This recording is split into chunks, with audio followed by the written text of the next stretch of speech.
സാറേ, ഈ അഖിൽ മാരാർ ഈ ബിഗ് ബോസിലൂടെ പ്രസിദ്ധനായ ഒരു വ്യക്തിയാണ്. അദ്ദേഹം ഈ രാഷ്ട്രീയമായ ഒരു ഫേസ്ബുക്ക് പോസ്റ്റുമായി രംഗത്തെത്തിയിരിക്കുകയാണ്. അടുത്ത തവണത്തുള്ള നിയമസഭാ തെരഞ്ഞെടുപ്പിലും LDF തന്നെ അധികാരത്തിൽ വരും, കോൺഗ്രസിന് 2026 പ്രതിപക്ഷത്ത് ഇരിക്കേണ്ടി വരുമെന്നാണ് അദ്ദേഹത്തിൻ്റെ പ്രസ്താവന. അതിലെന്തെങ്കിലും വാസ്തവമുണ്ടോ? അല്ല, അതിനകത്ത് വാസ്തവം ഇല്ലെന്ന് നമുക്ക് പറയാൻ പറ്റില്ല. കാരണം കോൺഗ്രസിൻ്റെ ഇന്നത്തെ പോക്കും BJPയുടെ ഇന്നത്തെ പരിതാപകരമായ നിലയും കാണുമ്പോൾ സ്വാഭാവികമായും ഇടതുപക്ഷം അധികാരത്തിൽ വരാനുള്ള സാധ്യതകളുണ്ട് എന്നേ പറയാൻ പറ്റുള്ളൂ. വരുമെന്ന് എന്തായാലും ഞാൻ പറയുന്നില്ല. കാരണം എന്താണെന്ന് വെച്ച് കഴിഞ്ഞാൽ ഇവിടെ അധികാരത്തിൽ ആര് വരും എന്നുള്ളതിനെക്കാട്ടി പ്രശ്നം ഈ തെരഞ്ഞെടുപ്പിലെ രണ്ട് വികാരങ്ങളാണ് ഏറ്റുമുട്ടുന്നത്. ഒന്ന്, കേരളത്തിലെ ജനങ്ങൾക്ക് ഭരണത്തോടുള്ള ശക്തമായൊരു ആൻറ്റി ഇൻകുംബൻസ്, അതാണ് ഒരു ഭാഗത്ത്. മറുഭാഗത്ത് കോൺഗ്രസിനോടുള്ള അവജ്ഞ. കാരണം അധികാരം വെള്ളിത്താലത്തിൽ വെച്ച് കൊടുക്കാൻ ജനങ്ങൾ തയ്യാറായാലും അത് സ്വീകരിക്കാൻ വൈമുഖ്യം കാണിക്കുന്ന സ്വാർത്ഥന്മാരായ പിടിപ്പുകെട്ട ദുർമോഹികളായ ഒരുപറ്റം നേതാക്കന്മാർ തമ്മിൽ നടത്തുന്ന ഈ ചക്കളത്തി പോരാട്ടം, അതിന് ചക്കളത്തി പോരാട്ടം എന്നേ പറയാൻ പറ്റുള്ളൂ. അപ്പോൾ ഇതിലേതാ ജനങ്ങൾ കൂടുതൽ വെറുക്കുന്നതെന്ന് എനിക്ക് അറിഞ്ഞുകൂടാ. അത് പറയണമെങ്കിൽ അതായത് രണ്ട് ആൻറ്റി ഇൻകുംബൻസി ഉണ്ട്. ഒന്ന്, ഗവൺമെൻറ്റിനോടുള്ള ഒരു ആൻറ്റി ഇൻകുംബൻസി ഉണ്ട്, ഭരണത്തോടുള്ള ഒരു ആൻറ്റി ഇൻകുംബൻസി, അത് വളരെ വ്യക്തമാണത്. കോൺഗ്രസിനോടൊരു ആൻറ്റി ഇൻകുംബൻസി ഉണ്ട്, BJPയുടെ അവജ്ഞയുമുണ്ട്. ഇതിനിടയിലാണ് ഈ തെരഞ്ഞെടുപ്പ് നടക്കുന്നത്. ഇവിടെ തെരഞ്ഞെടുപ്പ് നടക്കുമ്പോൾ ഓരോ വോട്ടിനും അതിൻ്റേതായ പ്രാധാന്യമുണ്ട്. അപ്പോൾ അതെങ്ങനെ വരും എന്നുള്ള കാര്യം, അതായത് കോൺഗ്രസിനോടുള്ള വെറുപ്പ്, ഈ പിശാചുക്കൾ വന്നാലും സാരമില്ല, ആൻറ്റി ഇൻകുംബൻസി കൊണ്ട് അവർ വോട്ട് ചെയ്യുമെന്ന് വന്നാൽ നമുക്കറിയില്ല എങ്ങനെ വരും എന്നുള്ള കാര്യം. കാരണം ഇപ്പോൾ ഈ കോൺഗ്രസ് എന്ന് പറയുമ്പോൾ ജയിക്കാൻ സാധ്യതയുള്ള കോൺഗ്രസ് സ്ഥാനാർത്ഥിക്കായിരിക്കും ആൻറ്റി ഇൻകുംബൻസി വോട്ട് കിട്ടുന്നത്.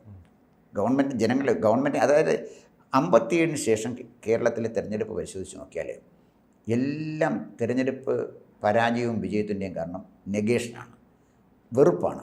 5 കൊല്ലം ഭരിക്കുന്ന ഒരു ഗവൺമെൻറ്റിനോട് ജനങ്ങൾക്ക് തോന്നുന്ന വെറുപ്പാണ് അടുത്ത 5 കൊല്ലത്തേക്ക് വേറൊരു ഗവൺമെൻറ് എടുക്കുന്നത്. അതുകൊണ്ടാണ് UDF LDF മാറി മാറി ഭരിക്കുന്നത്.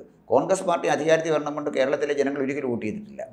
ഒരു പ്രാവശ്യം ഒരു പക്ഷേ നമുക്ക് പറയാൻ പറ്റുന്നത് 977 തിരഞ്ഞെടുപ്പ് എടുത്താൽ കുറച്ച് വ്യത്യസ്തമായിരുന്നു. അതിൻ്റെ കാര്യം അപ്പോഴത്തേക്ക് 6-7 കൊല്ലം അച്യുതമേനോൻ്റെ ഗവൺമെൻറ് ഭരിച്ചു. അന്ന് അച്യുതമേനോനാണ് കേരളത്തിലെ മുഖ്യമന്ത്രി. കേരള രാഷ്ട്രീയങ്ങളുടെ ഏറ്റവും മാന്യനായ രാഷ്ട്രീയ നേതാവ്, ഏറ്റവും നിസ്വാർത്ഥനായ ഒരു രാഷ്ട്രീയ പ്രവർത്തകൻ, വിദ്യാസമ്പന്നനാണ്, വളരെ കൾച്ചേർഡാണ്. അപ്പോൾ അച്യുതമേനോനോട് ആർക്കും ഒരു അഭിപ്രായ വ്യത്യാസമില്ല. ഒരുപക്ഷേ CPM-ലെ EMS അല്ലാതെ വേറെ ആർക്കും അച്യുതമേനോനോട് അഭിപ്രായമില്ല. EMS-ൻ്റെ അഭിപ്രായ വ്യത്യാസം അദ്ദേഹത്തിൻ്റെ അസൂയ കൊണ്ടുള്ള അഭിപ്രായ വ്യത്യാസമായിരുന്നു. അപ്പോൾ ഇവിടെയുള്ള പ്രശ്നം 77 വന്നു കഴിഞ്ഞപ്പോൾ എനിക്ക് തോന്നുന്നു 110-111 സീറ്റ് കിട്ടി. പിന്നെ 2001 ഉണ്ടല്ലേ സമാനമായി. അല്ല, അതൊന്നും ഇത്രയും ഒരു നെഗേഷനായിട്ട് അതായത് ഗവൺമെൻറ് വരട്ടെ, അതിൻ്റെ ഗവൺമെൻറ് തുടർച്ച കൊടുക്കുകയായിരുന്നു. അതായത് ഭരിച്ചുകൊണ്ടിരുന്ന ഗവൺമെൻറ് തുടർച്ച കൊടുക്കുകയാണ്. 2077 വന്ന പിന്നെ രാജൻ കേസൊക്കെ ആയിട്ട് വന്ന് കർണാടകൻ രാജിവെച്ച് ആ ഭാഗത്തേക്ക് ഞാൻ പോകുന്നില്ല. 57 കമ്മ്യൂണിസ്റ്റ് ഗവൺമെൻറ് വന്നപ്പോൾ കേരളത്തിലെ മധ്യവർഗവും അതുപോലെ തന്നെ പിന്നെ അധ്വാനവർഗം എന്ന് പറയും തൊഴിലാളികളും ഒന്നിച്ച് നിന്ന് വോട്ട് ചെയ്താണ് കമ്മ്യൂണിസ്റ്റ് പാർട്ടി. ആ കമ്മ്യൂണിസ്റ്റ് പാർട്ടി വരണമെന്ന് ജനങ്ങൾ ആഗ്രഹിച്ചതിൻ്റെ ഭാഗമാണ്. പിന്നീട് ഒരിക്കലും കമ്മ്യൂണിസ്റ്റ് പാർട്ടി വരണമെന്ന് പറഞ്ഞൊന്നും ജനം വോട്ട് ചെയ്തിട്ടില്ല. കോൺഗ്രസിനോടുള്ള വിരോധം കമ്മ്യൂണിസ്റ്റ് പാർട്ടിയോടുള്ള വിരോധം കോൺഗ്രസ് പാർട്ടി, ഇതാണ് വന്നത്. ഞാൻ പറഞ്ഞു വന്നത് അല്ല, ഈ കമ്മ്യൂണിസ്റ്റ് പാർട്ടി വിജയിക്കുമ്പോൾ എല്ലാ കാലത്തും 80-90 സീറ്റ് നേടിയിട്ടുണ്ട്. അവസാന സർക്കാർ അധികാരത്തിൽ വന്നത് ഉമ്മൻചാണ്ടി വെറും 72 സീറ്റാണ്. ആ നില വെച്ച് ഇപ്പോൾ ആ പാളയത്തിൽ കേരള കോൺഗ്രസ് ഉൾപ്പെടെയുള്ള പാർട്ടികളുമില്ല. അപ്പോൾ അത് സംഘടനാപരമായി തന്നെ അവർക്ക് ഒരു തിരിച്ചുവരവ് സാധ്യമല്ലല്ലോ. അല്ല, കേരള കോൺഗ്രസ് ഒന്നും പ്രസക്തമായ കാര്യമല്ല. കാരണം കേരള കോൺഗ്രസ്, കോട്ടയത്തിലെ ക്രിസ്ത്യാനികളെല്ലാം കേരള കോൺഗ്രസിന് ഇന്ന് വോട്ട് ചെയ്യുമെന്ന് നമുക്ക് എങ്ങനെ പറയാൻ പറ്റും? ക്രിസ്ത്യാനികൾ വോട്ട് ചെയ്യുന്നത് കേരള കോൺഗ്രസിനെ കണ്ടുകൊണ്ടല്ല. അവർക്കിവിടെ ഒരു പൊളിറ്റിക്കൽ ചേഞ്ച് വേണം. ആ പൊളിറ്റിക്കൽ ചേഞ്ച് ആഗ്രഹിക്കുന്ന ക്രിസ്ത്യാനികൾ അതിനെ റെപ്രസെൻ്റ് ചെയ്ത്, പൊളിറ്റിക്കൽ ചേഞ്ചിനെ റെപ്രസെൻ്റ് ചെയ്ത് ഈ സ്ഥാനാർത്ഥി വരുന്നു, അവർക്ക് വോട്ട് ചെയ്യും. കഴിഞ്ഞ പ്രാവശ്യം ഇടതുപക്ഷത്തിൻ്റെ പിന്തുണ ഉണ്ടായിട്ടും ചാഴിക്കാട്ടിന് ദയനീയമായിട്ട് പരാജയപ്പെട്ടു പോയില്ലേ. ഫ്രാൻസിസ് ജോർജ് അത്ര സ്വാധീനമുള്ളൊരു സ്ഥാനാർത്ഥിയല്ല. അദ്ദേഹം KM ജോർജിൻ്റെ മകനാണ്. ആ കാര്യത്തിൽ എന്നുള്ളതല്ല, സജീവ സാന്നിധ്യമല്ലായിരുന്നു അദ്ദേഹം. ഒരു സിറ്റിംഗ് MP തോൽപ്പിച്ചുകൊണ്ടല്ലേ ഫ്രാൻസിസ് ജോർജിനെ ജയിപ്പിച്ചത്. അപ്പോൾ നമ്മൾ ക്രിസ്ത്യാനികളുടെ ചിത്രം എടുത്ത് നോക്കാമെങ്കിൽ ക്രിസ്ത്യാനി അങ്ങനെ കേരള കോൺഗ്രസ് കൊണ്ട് വോട്ട് ചെയ്യുന്ന ഒരു കാലഘട്ടം കഴിഞ്ഞു. അതിൻ്റെ കാലമേ കഴിഞ്ഞു. കേരള കോൺഗ്രസുകളുടെ കാലം കേരളത്തിൽ കഴിഞ്ഞു. അതതിൻ്റെ വാസ്തവം. പിന്നെ കുറച്ച് കാലത്തേക്ക് ഇവിടെ ജീവൻ വെച്ച് നിൽക്കുന്നു മാത്രമേ ഉള്ളൂ. അപ്പോൾ കാരണം ക്രിസ്ത്യാനികൾ കേരള കോൺഗ്രസിൽ ഇല്ല, അവർ കേരള കോൺഗ്രസിനെ വെറുത്തു തുടങ്ങി എന്നുള്ളതാണ് അതിൻ്റെ അടിസ്ഥാനപരമായ കാരണം. അതുകൊണ്ട് ഇവിടെ കൂടി നിൽക്കുന്ന ഘടകകക്ഷികൾ എന്ത് കാര്യമായിരിക്കുന്നു? CPI-യെ ഒഴിച്ചു നിർത്തിയാൽ ഏത് ഘടകകക്ഷിക്കാണ് കേരളത്തിൽ സ്വല്പമെങ്കിലും സ്വാധീനമുള്ളത്? അത് CPI തന്നെ ബിനോയ് വിശ്വത്തിൻ്റെ നേതൃത്വത്തിൽ അനുദിനം ദുർബലമായിക്കൊണ്ടിരിക്കുകയാണ്. CPI മാന്യന്മാരുടെ ഒരു പാർട്ടി എന്നൊക്കെ നിലയിൽ, അതായത് പിന്നെ Achutha Menon, M Govindan Nair, TV. Thomas, അങ്ങനെ വലിയ ആളുകളുണ്ടായിരുന്നു. CK ചന്ദ്രപ്പനെ പോലെ എല്ലാവരും അംഗീകരിച്ച ഒരു ഒരു പാർട്ടി സെക്രട്ടറി ഉണ്ടായിരുന്ന പാർട്ടിയാണ് CPI. ഇപ്പോൾ വളരെ ദയനീയമാണ്. കാരണം ഒന്നും ചെയ്യാനൊക്കെ വളരെ ദുർബലനായ ഒരു ജനറൽ സെക്രട്ടറിയാണ് ബിനോയ് വിശ്വം. അദ്ദേഹത്തിനെ കൊണ്ടൊന്നും ചെയ്യാൻ കഴിയില്ല. അദ്ദേഹത്തിൻ്റെ കാലഘട്ടത്തോടുകൂടി ഇതങ്ങ് ശോഷിച്ചില്ലാതാകുമെന്നാണ്. അവരങ്ങ് മെർജ് ചെയ്തു പോകും CPM-ലേക്ക്. അതിനപ്പുറത്ത് അതുകൊണ്ടായിരിക്കുമല്ലേ ലയനത്തിനെ കുറിച്ചുള്ള ചർച്ച വീണ്ടും ഉയർന്നു. ലയനത്തിനെക്കുറിച്ച് ചർച്ച ചെയ്ത് ഓക്സിജന് വേണ്ടിയാണ്.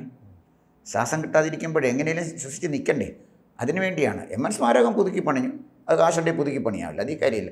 അതുകൊണ്ട് പാർട്ടി ജീവിക്കണമെന്നില്ലല്ലോ. പുതുക്കി പണിഞ്ഞ MN സ്മാരകത്തിൽ ഇരിക്കാൻ ആളൂടെ വേണ്ടേ?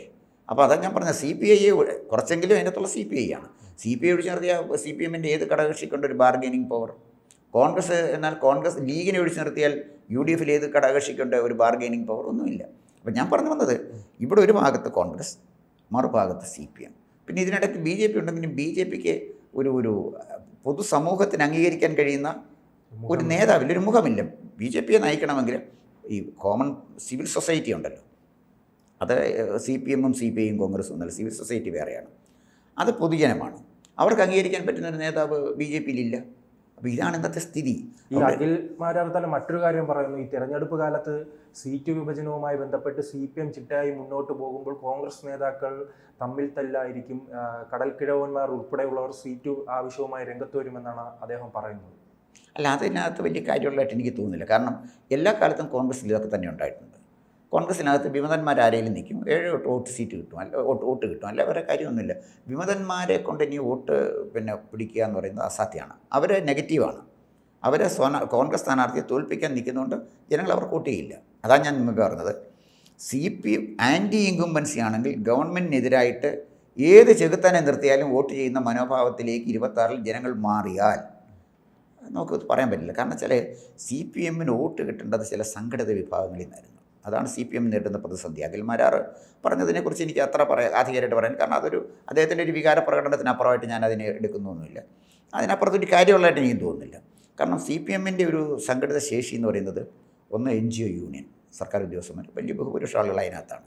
പിന്നെ AKPCTA, AKGCTA, ഇങ്ങനെ ഉള്ള പിന്നെ ഗവൺമെൻറ് ഉദ്യോഗസ്ഥന്മാരുടെ സംഘടനകൾ, DYFI, SFI, ഇങ്ങനെയുള്ള സംഘടനകൾ, CITU, ഇങ്ങനെയുള്ള സംഘടനകളാണ് പാർട്ടി. പിന്നെ ഈ പറഞ്ഞ പോലെ ആശാ വർക്കേഴ്സ്, കുടുംബശ്രീ പ്രവർത്തകർ, നമ്മളെന്നെ എടുത്ത് നോക്കി ഇവരെല്ലാം നിരാശരാണ്. കാരണം കേരള സ്റ്റേറ്റ് പെൻഷനേഴ്സ് യൂണിയൻ അവരുടെ പെൻഷൻ കിട്ടിയാൽ 5 ലക്ഷം ആളുകളുണ്ട് പെൻഷൻ വാങ്ങിക്കുന്ന ആളുകൾ. അവർക്ക് കൃത്യമായിട്ട് DA കിട്ടാത്തതുകൊണ്ട് അവർ നിരാശരാണ്. ഗവൺമെൻറ് ഉദ്യോഗസ്ഥന്മാർ നിരാശരാണ്. എല്ലാവരും നിരാശരാണ് ഇക്കാര്യത്തിൽ. അപ്പോൾ ഒരു വെൽഫെയർ പൊളിറ്റിക്സ് CPM-ന് എടുക്കാൻ കഴിയാത്ത വിധത്തിൽ നമ്മുടെ ഖജനാവ് കാലിയായി കഴിഞ്ഞിരിക്കുന്നു. ഇപ്പോൾ തന്നെ ഡൽഹിയിൽ എന്താ നടന്നത്? ഇപ്പോൾ 2500 രൂപ വെച്ച് വീട്ടമ്മമാർക്ക് അവരെ കൊടുക്കാൻ തുടങ്ങി. കേജ്രിവാൾ എങ്ങനെ അധികാരം നിലനിർത്തിയിരുന്നത്? പാവപ്പെട്ട ആളുകൾക്ക് ഇലക്ട്രിസിറ്റി സൗജന്യമായിട്ട് കൊടുത്തു, സ്ത്രീകൾക്ക് ബസ് യാത്ര സൗജന്യമായിട്ട് കൊടുത്തു, സൗജന്യമായി നല്ല സ്റ്റാൻഡേർഡ് നല്ല വിദ്യാഭ്യാസം കൊടുത്തു.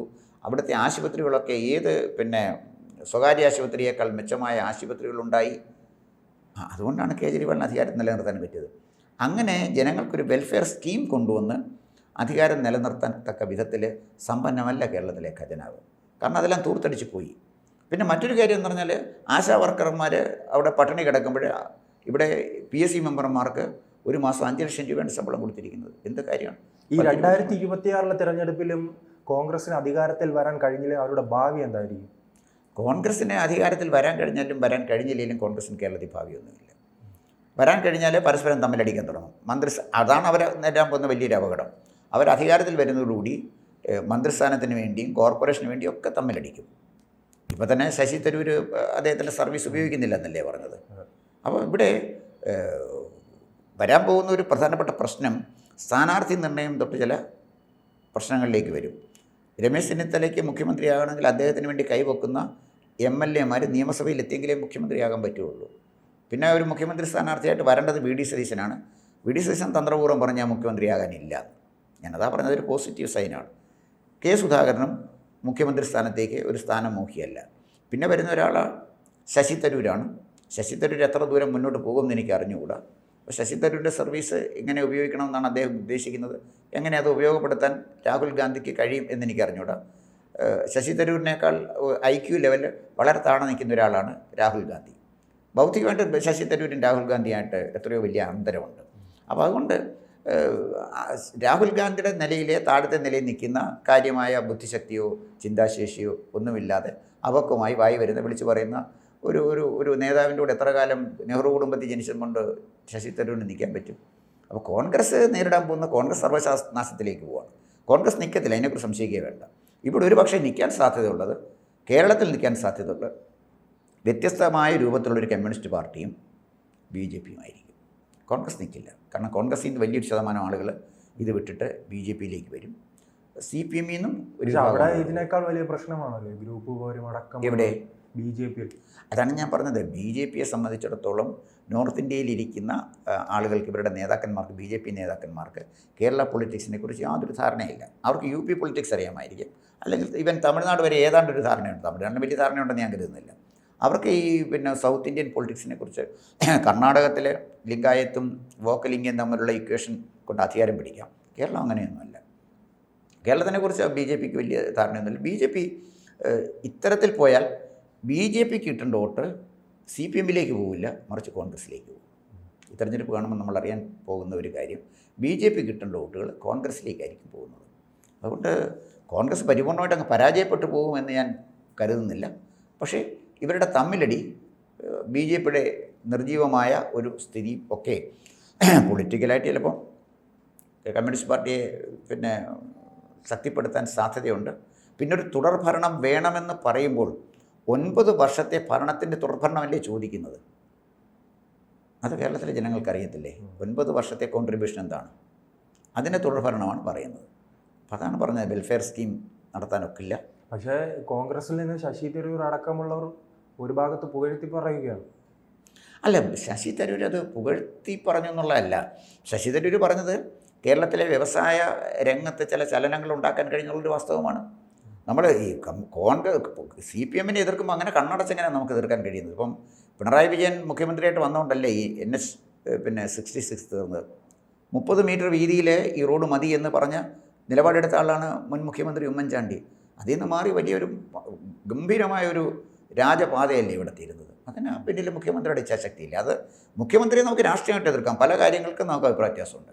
പക്ഷേ ഇത്തരം ചില കാര്യങ്ങളിൽ മുഖം നോക്കാതെ വികസനത്തിൻ്റെ കാര്യത്തിൽ തീരുമാനമെടുക്കാൻ കഴിയുന്ന ഒരു നേതാവിനെയാണ് കേരളം പ്രതീക്ഷിക്കുന്നത്. അല്ലാതെ രാവിലെ സമുദായ നേതാവിൻ്റെ പോയി കാല് തിരുമ്മിച്ച് വന്ന് മതമേലധ്യക്ഷൻ്റെ കൈ മുത്തിയേച്ച് വന്നിരിക്കുന്നവരെയൊന്നും കേരളം പ്രതീക്ഷിക്കുന്നത്. യുവതലമുറയ്ക്ക് അവരുടെ വെറുപ്പാണ്. ഇവരുടെ കയ്യിൽ അല്ലെങ്കിൽ വോട്ടില്ല, വോട്ടുള്ള ജനത്തിൻ്റെ ഇല്ല. ജനത്തിനറിയാം എങ്ങനെ വോട്ട് ചെയ്യണമെന്ന്. അല്ലാതെ ചങ്ങനാശ്ശേരിയിലും അതുപോലെ തന്നെ കണിച്ചുകുളങ്ങരയോ ഒന്നും ഇരുന്ന് പറയുന്ന നേതാവോ അല്ലെങ്കിൽ ഏതെങ്കിലും മതമേലധ്യക്ഷനൊന്നും പറഞ്ഞൊന്നും ആരും വോട്ട് ചെയ്യില്ല. ക്രിസ്ത്യാനികൾ വോട്ട് ചെയ്യത്തില്ല, ഹിന്ദു വോട്ട് ചെയ്യത്തില്ല. കുറച്ച് കൺസോളിഡേറ്റ് വോട്ട് കിട്ടുന്നത് മുസ്ലിം വോട്ടാണ്. ഇപ്രാവശ്യം മുസ്ലിം വോട്ട് കൂടുതൽ UDFന് കിട്ടാനാണ് സാധ്യത. അതുകൊണ്ട് കോൺഗ്രസ് പരിപൂർണ്ണമായി പരാജയപ്പെടുമെന്ന് ഞാൻ കരുതുന്നില്ല.